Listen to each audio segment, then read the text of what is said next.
হামিম নামে একজন দর্শক কমেন্ট করেছেন, ম্যাডাম আমার বয়স 20 বছর, আমি সকল কথা ভুলে যাই, কি খেলে স্মৃতিশক্তি বাড়বে?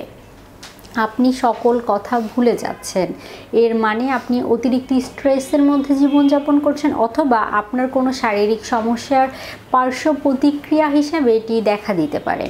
সবার প্রথমে যেটা মাথায় রাখতে হবে, যদি সমস্যা জটিল আকার ধারণ করে অবশ্যই একজন বিশেষজ্ঞের পরামর্শ নিতে হবে।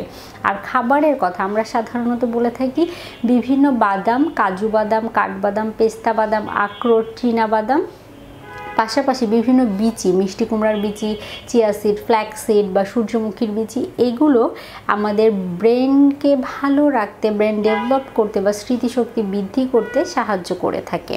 এই খাবারগুলো খাদ্য তালিকায় রাখার পাশাপাশি নিয়মিত সামুদ্রিক মাছও খাদ্য তালিকায় রাখলে সেগুলো আপনার জন্য এক্সট্রা বেনিফিটস অ্যাড করবে।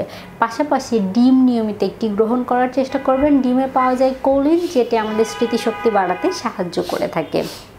আর অবশ্যই মাথায় রাখতে হবে যে অতিরিক্ত কোনো বাহিরের খাবার, ভাজা পোড়া খাবার বা ট্রান্সফার জাতীয় খাবার এড়িয়ে চলার চেষ্টা করতে হবে। এগুলো আমাদের স্মৃতিশক্তির ক্ষয়ের কারণ হিসাবে কিন্তু বলা হয়ে থাকে। পাশাপাশি সিম্পল যে কার্বোহাইড্রেটগুলো আছে, কোল্ড ড্রিঙ্কস, সফট ড্রিঙ্কস বা অতিরিক্ত মিষ্টি জাতীয় খাবার, এগুলোও এড়িয়ে চলার চেষ্টা করতে হবে।